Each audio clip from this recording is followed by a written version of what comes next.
홍성국입니다. 우리나라 경제 매우 어려운데요. 이게 어느 날 갑자기 나타난 게 아니라 윤석열 정부 출범 이후부터 우리나라는 모든 경제에 경고음이 발생을 했고요.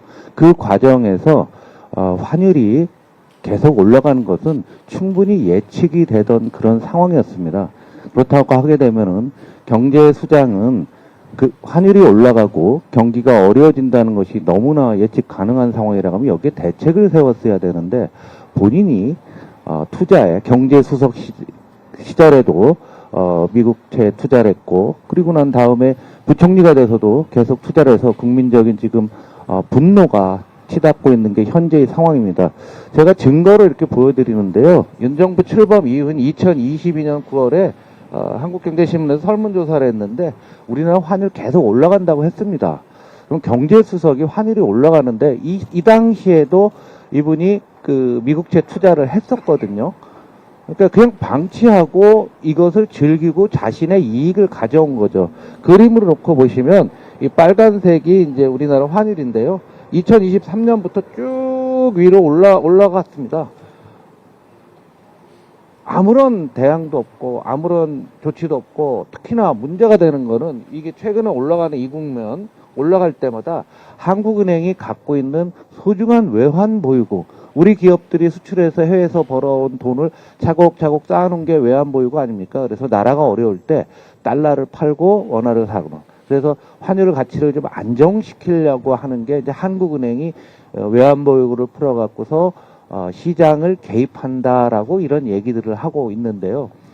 한국은행이 달러를 파는데 그 달러를 산 겁니다. 기재부 장관이. 그렇지 않습니까? 이건 명백한 사실 아닙니까? 전 국민이 이 부분에 있어서는 분노를 하셔야 됩니다. 어떻게 경제수장이 이런 경우는 우리 IMF 외환위기 때 기억나십니까? 우리 금모으기 운동했잖아요. 그런데 한번 생각을 해보세요. 우리 국민들이 금을 계속 모아갖고서 이제 팔고 우리나라 금을 갖고서 이제 달러를 확보하려고 했는데 그때 경제수장이 그러면 금을 사재겠다라고 한번 생각해 보십시오. 똑같은 겁니다. 내용은. 그렇지 않습니까? 그랬으면 아마 역적이 되고 국민들이 대단히 분개했을 텐데 어마어마하게 큰 죄입니다. 우리나라에 대해서 어떻게 경제부총리가 이런 일을 하고 대통령 권한대행을 한 사람이 이런 역할을 했다는 것에 대해서 정말 외국에 보면 창피해 죽겠습니다. 이런 나라에 우리가 살고 있는 겁니다. 더군다나 헌법을 위반해서 마흔역 임명 안 했죠. 헌법 위반, 법률 위반 이게 본인들이 첫 반응이 뭐라고 한지 아십니까? 법률적으로 문제가 없다라고 했습니다. 왜 법률적으로 문제가 없습니까? 공직자 재산 신고와 관련된 다양한 법률들 이 법률을 떠나서도요. 이거는 인간적으로 도덕적으로 이래서는 절대 불가능하다고 생각합니다. 최상목 부총리가 이런 일을 저지르는 사이에 우리는 한국 경제가 어떻게 됐냐. 그냥 맛이 갔어요. 완전히 맛이 갔는데, 이분이 이제 취임하면서 이런 얘기를 했어요. 민생을 안정시키고, 우리 리스크 관리를 하겠다, 역동 경제를 하겠다, 이렇게 취임의 일성을 해놨습니다. 그럼 경제부총리가 돼갖고 1년 반 정도 됐잖아요. 이제 됐으면 뭔가 여기와 관련된 정책을 냈어야 되는데 단 한 가지도 낸 게 없어요. 경제는 그냥 가랑비에 옷 젖듯이 슬금슬금 나빠지는 게 계속 유지되어 왔다는 얘기죠. 더군다나 작년 초에 신년사에서는 뭐라고 한지 아십니까? 경제 지표가 회복 흐름을 보이고 있다. 이런 내용을 작년 여름 가을까지 해댔습니다. 국민 여러분 동의하시겠습니까? 이런 분이 경제수장을 한 거예요. 그러면서 우리나라 경제를 이끌어오니까 우리 경제가 어떻게 생겼냐 하면은 이끌어오니까 할 수가 없는 거죠. 우리가 유지할 수가 없는 거죠. 그래서 드디어 한국 경제 성장률이 0.9% 성장률을 이야기하는 외국의 기관들이 나왔습니다. 지금 평균적으로 1.5입니다. 여러분 우리나라 여러분들의 나이에 따라서 틀리실 텐데요. 우리나라가 경제개발을 본격적으로 시작하는 62년이고요. 그리고 우리 6.25 전쟁 이후 53년부터 따져보면 72년간 우리나라 경제는 정말 지속적으로 놀라운 성장을 보여왔습니다. 다 두 자릿수에 성장하신 분도 있고, 그래도 대충 한 6, 7%는 되지 않겠습니까? 그런데 1%가, 1.5가 우리의 실력이라고 하면서 어떻게 부끄럽지도 않고 아무런 조치도 취하지 않고 이제 우리의 미래를, 이분이 경제수장이 우리의 미래를 끌고 가야 되는데 아무 준비 없이 그냥 시간만 보내다가 한국 경제는 무너지고 있습니다. 최근에 언론에 나오고 있는 어마어마한 뉴스들, 오늘 아침 신문도 보니까 무섭더군요. 새마을금고가 절반이 뭐 문제가 되고 있다. 이런 얘기가 적자를 나봤다고 나왔는데 이런 얘기가 어제 오늘 문제가 아닙니다. 2년 전, 3년 전부터 저희 민주당이 여기에 큰 문제가 많이 있으니 빨리 대책을 세우고 새마을금고 대형화하고 부실 PF 정리하세요 하고 저도 국회의원 있을 때 많이 했고요. 이게 2년 전부터 코로나 물러나면서부터 충분히 예상됐던 문제들입니다. 그래서 이런 문제들에 대해서 끊임없이 지적해오고 대안을 제시했지만 꼼짝도 안 해왔습니다. 꼼짝도 안 해왔어요. 이것이 누적되다 보니까 이제는 과연 어떻게 해결이 될지 모르겠습니다. 지금 서민금융, 서민경제, 자영업 다 무너지고 있다는 거 여러분 눈으로 매일매일 확인하고 계신데 이대로 그냥 방치한 겁니까? 일부러 그런 겁니까?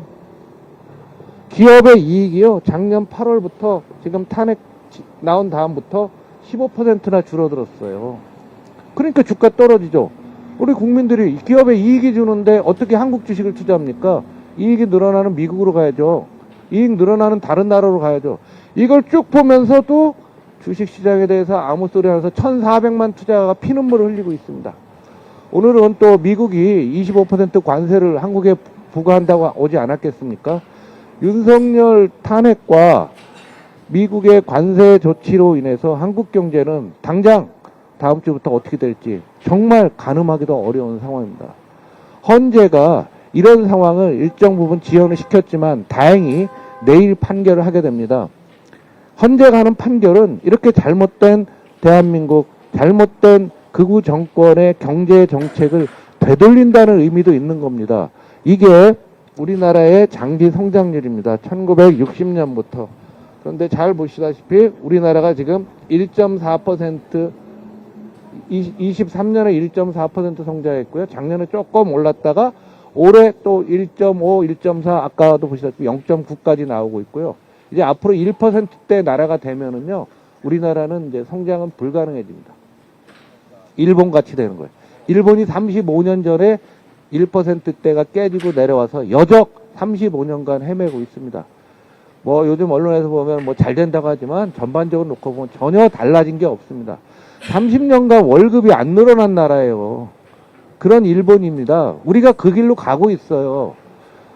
헌법재판소가 내일 윤석열을 탄핵 심판하고 새롭게 대한민국을 만든다는 것은 바로 우리 경제 성장률을 제자리로 돌려놔서 과거와 같이 높지는 않더라도 2%, 3%는 해야지만 우리가 여윳돈으로 다른 데 투자도 하고 복지도 늘리고 우리가 AI에 대한 대응도 할 수 있고 이런 여력이 되는데요. 1% 아래로 오면 여력이 없어서 전혀 쓸 돈이 없어지는 상황입니다. 이걸 방치하고 있어요. 정부가 역할하는 그 중심에 바로 최상목이 있었던 겁니다. 창피한 줄을 모르고 돌아가면은 당장 때려치고 나갔을 겁니다. 스스로 이걸 나라를 바꾸지 않고서는 경제수상이라는 게 얼마나 무서운 자리인지 아십니까? 비슷한 사례가 있어요. 1997년도 IMF 외환위기 오기 전에 강경식 부총리는요, 외환위기 안 온다고, 끝까지 안 온다고 하면서 뭐 했냐면, 그해 12월 달에 대통령 선거가 있으니까 전국 돌아다니면서 지역 공약, 퍼주기 공약하고 돌아다니다가 그냥 IMF 그냥 갔습니다. 뭐가 다릅니까? 지금도 이런 유사한 상황이다라고 제가 국민 여러분께 설명을 드리는 거고요. 또 이런 측면도 있어요. 최근에 보면 아주 우스운 일이 벌어지고 있죠. 상법 개정안이라는 거, 상법 개정안을 해야 되죠. 상법 개정안이라는 것을 이제 나눴는데, 민주당이 이제 주도해서 상법 개정안을 통과를 시켰죠. 그런데 금융이나 국무총리나 최상목 부총리는 이제 거부권을 행사했습니다, 어제. 그런데 금감원장은 이거 해야 된다라고 또 뻗튕기면서 뭐 4일까지 표명하면서 거의 막장 상태가 됐습니다. 최상목 부총리죠. 경제부총리는 금융위와 산업부 뭐 이런 경제 관련 부처 특히 금감원 같은데도 본인이 충분히 인솔해서 조직해서 끌고 나가야 됩니다. 정부 부처 간에 이런 질퍽한 싸움이 벌어진 거 보신 적 있으신가요? 조직 관리 능력이 전혀 없다라는 얘기입니다. 얼마나 감이 없냐면 윤석열 정부 출범 이후에 해외 나가서 중국계 수출 비중을 줄여야 된다라고서 기억들 나실 겁니다. 3년 전에 이런 얘기를 했어요. 아니 중국 비중이 높은 건 사실입니다. 그런데 줄고 있었어요. 여러분들이 장사를 하는데 저 거래처가 굉장히 큰 거래처예요. 그런데 여기가 너무 높으니까 좀 위험해. 그러면 딴 데도 늘려야 되겠죠. 그런데 말을 대놓고 기자들 앞에서 언론 앞에서 전 세계 언론 해외에서 이런 얘기를 했으니까 중국 비중을 줄이겠다. 그러면 그 고객이 우리랑 거래하겠습니까? 이건 기본도 안 된 얘기를 하는 거예요. 중국이 중요하건 안 중요한 걸 떠나서 정책을 시행하는 사람이 어떻게 이런 말을 합니까? 이미 최상목은 한국 경제를 망치고 이번 내란 사건 이전에 경제가 다 무너진 것에 대한 책임이 있고 그거로 탄핵받은 게 맞았습니다. 그 이후에 헌법을 무시하고 헌법을 지키지 않은 것 또한 탄핵 사유가 될 겁니다. 이런 상황에서 자기 재산까지 미국채 투자해서 한국을 버리고 미국을 투자했습니다. 우리나라를 바로 세우는 길은 이런 관료들 그리고 이런 편안함을 추구하는 엘리트들이 한국을 지배하고 있기 때문에 앞으로 한 발짝도 못 나가는 게 아닌가라는 생각이 듭니다. 내일 윤석열 파면을 계기로 이러한 한국의 모든 문제점이 일거 해결되는 기회가 되기를 간절히 소망합니다. 감사합니다. 감사합니다.